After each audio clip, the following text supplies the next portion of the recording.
welcome to this week's video. I'm Melisa Nielsen. This week we're going to talk about working while homeschooling. Now, I've talked about this before, and you can find some other videos we have about this. We also have a great program at bizschooling.com that can help you. We work with families every month and sort of help you go through that space. It's mostly for entrepreneurs because we do a lot of entrepreneurial talking while we're there. But I know so many entrepreneurs that are really trying to sort of make things work now that they've got kids at home and not feeling guilty about it and not feeling guilty about being frustrated and all of those things. So I want to just tell you the secrets. I've been an entrepreneurial parent for, a long time. Even before I owned Waldorf Essentials, I always did something where I was some kind of maker or doing something while my kids homeschooled. And one thing that I learned very early on is that the best way to do that is to make sure I have my crap in a bag. So by that, I mean, make sure your planning is done. Make sure you know what your week's going to look like. And we have a lot of videos here on our channel. So please go through them and find the ones that are the most pertinent to you right now. Those would be ones that have to do with rhythm. Anything about menu planning, anything about like your personal rhythm and getting yourself sorted. Because those are the pieces that are the most important as you're starting off here. Now, I know it sounds counterintuitive.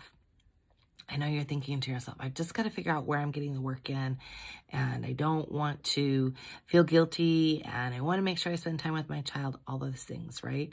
Especially if you are used to your child being gone for 6 hours a day, or you're trying to adjust to virtual school or homeschooling, all of those things. So what I'm going to tell you is this is the most important piece. If you put in the big rocks first, if you have this imaginary jar and you put in those big rocks, then those little rocks will fit in there. So your big rocks have to be school.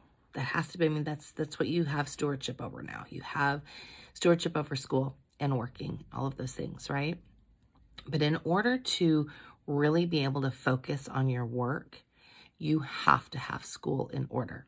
So if you're virtual schooling, then I highly recommend that you have a good relationship with your virtual school teacher. So you know what's going on each week. You know what portions of the school week you're going to need to be responsible for. You have a heads up for like lessons and things like that. If you're in our Seasons of 7 school, we try to make sure that our teachers are do a lot of communication with the family so that they know what's coming and they have opportunities to talk to the teacher. So if you're part of Seasons of 7, I'm going to recommend that one of those big rocks on your week as you're laying things out be those office hours with that teacher so that you can keep in close communication with them. I find that to be really important. If you are working or if you're homeschooling and you're part of our Thinking, Failing, Willing program or part of Biz Schooling, I'm going to highly recommend that you put our office hours on your schedule as well, because there's something magical that sort of happens when you have other people that are going through the same thing. You start to feel like you can breathe out, like it's a little bit easier. It's not such a burden because you know that there are others there with you. If you are virtual schooling and you're not using our Seasons of 7 school, but maybe you're using a public school model, see if you can talk to the teacher and get a heads up so that you know what's coming each week. You know how much time to sort of devote to it. I know a lot of public school models have kids in front of Zoom between 4 and 6 hours a day. Thank goodness that's not our model at Seasons of 7, but if that's what your reality is, then you have to plan for that. And in planning for it, it will then allow you to really be able to do your work. So then once you have that piece sorted about knowing when school is, and I've got to tell you, we've got one of our children, our number 4 child, our son is in 8th grade at our school, Seasons of 7. And then we have our youngest is taking a couple of classes there, but I'm still doing her main lessons. So I have to have a really tight schedule. I have to know when everything's happening. So I didn't just lay out a weekly rhythm. I also laid out a daily rhythm. And each day the children can see that rhythm and know what day it is and know what time their Zooms are, know what we're doing for the day, know when it's main lesson, know when we're having a break, like all of those things, because those are the pieces that help children feel safe. And when they feel safe, they don't fight. They listen to you. And when you feel safe, then you can breathe out again and know that you can get your work done. So once you have that school piece sorted, then look at your work piece. How much do you really need? If you're an entrepreneur, I'm going to ask you, are you working in your business or are you working on your business? Are you actually doing the tasks, those income producing activities?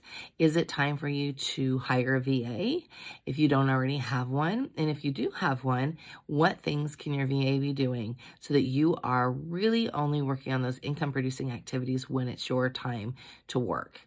So then also with that, block your time. If you know that your child is going to be, tied up with virtual schooling and you've got a 2-hour block in the morning, then utilize that time wisely. Look at all of the activities that you do in your business or in your work and group them. So do you have a period where you have a lot of phone calls to make or, some downtime when you're just going through emails? I highly recommend that either every Sunday night or every Monday morning you look at what's going on for the week and you lay it all out. You decide what you're doing when. That's the only way that your to-do list doesn't become nightmare and it actually becomes a to-done list, which is what you want. You want to not have the anxiety that looms with this long to-do list. And I used to do that. I used to do this really long list all week long. And then, you might start with 4 things on Monday, but then by Friday, there's 20 things on there. And the 4 things that were on there on Monday are still on there. So you really have to change your habits and decide when those things are getting done. And that really only happens when you have good focused time for work. So look at your needs of yourself as a homeschooler, and then also look at your work needs. What are those work needs? Does your work need 4 hours from you a day? Do you need 8 hours a day? And if so, how will you fit all of those pieces in? It absolutely can be done, but it's going to take probably some letting go a bit on your part and allowing yourself to think a little bit differently. I would also say that with putting your rhythm together, I would put together when you're cleaning. I would make sure your menu is in order, all of those things, because there's nothing more frustrating than knowing that you've got 8 hours of work ahead of you and your house is just a mess, or you don't have any idea where you're eating, those sorts of things. So my general rules on menu, I try to have a menu for the whole week. I usually put it together Saturday or Sunday. Generally, I've been trying to do it on Saturday because we don't like to shop on Sunday. So that way we have any last minute orders from Instacart or anything like that need to happen can happen. Now I realize I am really spoiled with Instacart. Really spoiled. And I know that some of our listeners live out in the country and that's not their reality. So if that's where you are, if you're out in the country and you don't have a service like Instacart and you're doing the shopping yourself, then I highly recommend planning out for 2 weeks at a time. That way, when you're sitting down to look at the menu for the coming week and the week after, you actually have a little bit of a buffer there. So if you know you need some fresh things for the next week, you've got that bit of a buffer where you can then do your grocery shopping and sort of have everything in order. I think that's really those small little pieces, which seem like they're really silly, but they are game changers. And when you have those rhythm pieces in place, then you can, you can breathe deep with regards to your work. You can know that there's a space and a time for everything to get done, and you can actually accomplish it. So that's what I would say. I would say if you are working and in homeschooling and this is brand new to you, take a deep breath. Lots of us have been doing it for many years. You can do this. Also, see what things you can get your partner to help you with if you've got a partner. If you don't have a partner and you're solo, then consider hiring some help. There is nothing wrong with getting a part-time nanny or some mother's helper or something to help you out with some of those tasks and chores. Because really what we're looking at is how do we make you more efficient? And in doing that, in being more efficient, then you will be able to release the guilt and connect with your children more, which is really what we're trying to do anyway, right? Connection. So it allows you to sort of be in that space and not feel like you are running all over crazy. We don't like that. We don't want you to feel that way. We really want you to feel like you're grounded. So if you have any questions, please drop us a note. We also have our Great Parents in Sync program, which is a amazing program. I just love coaching through that program, where we work with families that are really sort of struggling with that. So if that's something you're interested in, drop me a DM or a note here on, a message, and we'll go ahead and get you the information for that.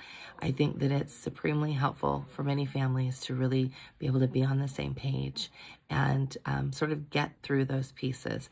So much of it is so much easier than you think it is. We make things so hard. That's sort of the human condition, right?